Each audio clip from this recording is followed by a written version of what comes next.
సంగతి కార్యక్రమానికి స్వాగతం. నేను శివాని. తెలంగాణలో ఇప్పుడు పార్లమెంట్ ఎన్నికల వేడి మొదలైపోయింది. మొన్నటి అసెంబ్లీ ఎన్నికల్లో ఓడిపోయిన పెద్ద నాయకులంతా ఇప్పుడు లోక్సభ ఎన్నికలకు సిద్ధపడుతున్నారు. కావాల్సిన సీట్ల కోసం ఇప్పటి నుంచే ప్రయత్నాలు చేసుకుంటున్నారు. కరీంనగర్ వంటి సీట్ల కోసం బడా నాయకులే పోటీకి దిగుతున్నారు. మరోవైపు గ్రేటర్ హైదరాబాద్ లో కూడా ఎంపీ సీట్ల కోసం పోటీ పడుతున్నారు. పెద్ద నేతలే రంగంలోకి దిగుతూ ఉండడంతో పోటీ ఆసక్తికరంగా మారుతుంది. ఇటువంటి విశ్లేషణ సమాహారం ఇదండి సంగతి కార్యక్రమానికి స్వాగతం. తెలంగాణలో అసెంబ్లీ ఎన్నికల హడావిడి ముగిసింది. ఇప్పుడు పార్లమెంట్ ఎన్నికలు తరుముకు వస్తున్నాయి. దీంతో అన్ని పార్టీలోనూ మరోసారి ఎన్నికల సందడి మొదలైంది. ముఖ్యంగా విపక్షాల నుంచి అసెంబ్లీ ఎన్నికల్లో ఓడినా గెలిచిన పలువురు నేతలు ఎంపీ ఎన్నికల్లో పోటీకి తహతహలాడుతున్నారు. బీఆర్ఎస్ నుంచి ఎమ్మెల్యేగా ఎన్నికైన ఓ మాజీ మంత్రి ఎంపీగా పోటీ చేయాలని తెగ ఊబలాడుతున్నారు. ఇంతకీ ఆ మాజీ మంత్రి ఎవరో చూద్దాం.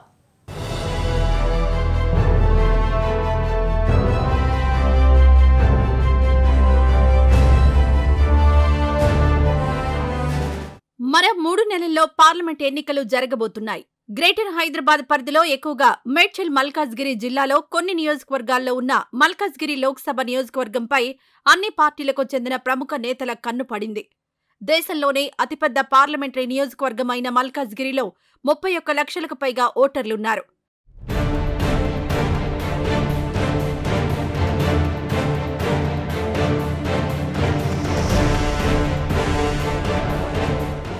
గత ఎన్నికల్లో ఇక్కడి నుంచి ప్రస్తుత తెలంగాణ ముఖ్యమంత్రి రేవంత్ రెడ్డి విజయం సాధించారు.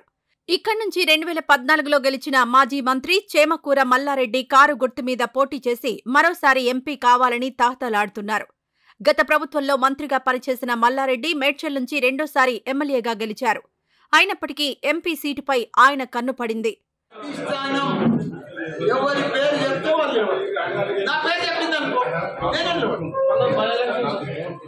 నిజానికి మల్లారెడ్డి సోషల్ మీడియాలో చాలా పెద్ద సెలబ్రిటీ. పబ్లిక్ లైఫ్లో ఆయన చాలా కామెడీ పండిస్తుంటారు. దీంతో ఆయన చర్యల్ని సోషల్ మీడియా ప్లాట్ఫామ్లలో బాగా షేర్ చేసుకుంటారు. ఒక మాట ప్రకారం మల్లారెడ్డి కావాలనే ఈ మాదిరిగా పబ్లిసిటీ పెంచుకుంటారు అని చెబుతున్నారు.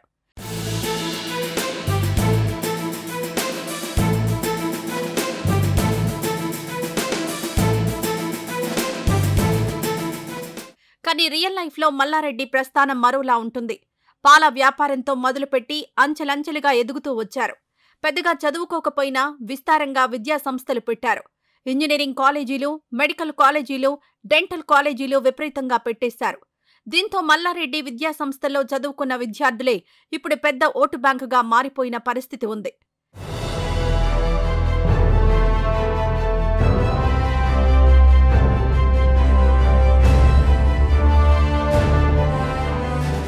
తాజా అసెంబ్లీ ఎన్నికల్లో మేడ్చల్ నుంచి మల్లారెడ్డి, మల్కాజ్గిరి నుంచి ఆయన అల్లుడు పోటీ చేసి గెలిచారు. తెలంగాణ అంతటా గులాబీ పార్టీకి వ్యతిరేక ప్రభంజనం కొనసాగినప్పటికీ మల్లారెడ్డి కుటుంబానికి మాత్రం ఢోకా లేదని రుజువైంది. గత లోక్సభ ఎన్నికల్లో మల్కాజ్గిరి ఎంపీ సీటుకు బీఆర్ఎస్ నుంచి పోటీ చేసిన మల్లారెడ్డి అల్లుడు రాజశేఖర్ రెడ్డి ఓటమి చెందారు. అందుకే ఈసారి తానే పోటీ చేసి గెలవాలని ఆయన కోరుకుంటున్నారు.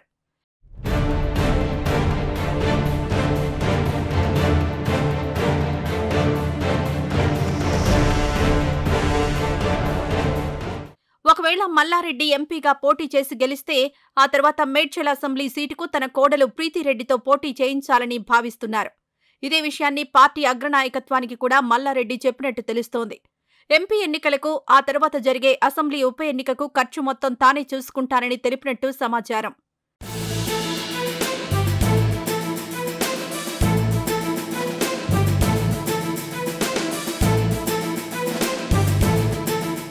ఇదిలా ఉంటే మల్లారెడ్డికి ఎంపీ సీట్ ఇస్తే మేడ్చల్కు ఉప ఎన్నిక వస్తే అక్కడ ఇతర నాయకులకు ఛాన్స్ ఇవ్వాలని స్థానిక నేతలు పార్టీని కోరుతున్నారు. దీంతో ఈ విషయంపై బీఆర్ఎస్ నాయకత్వం ఆచితూచి వ్యవహరిస్తోంది. మేడ్చల్ అసెంబ్లీ, మల్కాజ్గిరి ఎంపీ స్థానాలు రెండూ కీలకమే కావడంతో ఈసారి ఖచ్చితంగా మల్కాజ్గిరిపై గులాబీ జెండా ఎగురవేయాలని భావిస్తోంది. మల్లారెడ్డికి పట్టున్న స్థానం కావడంతో ఈ విషయంలో సీరియస్గానే ఆలోచన చేస్తోంది.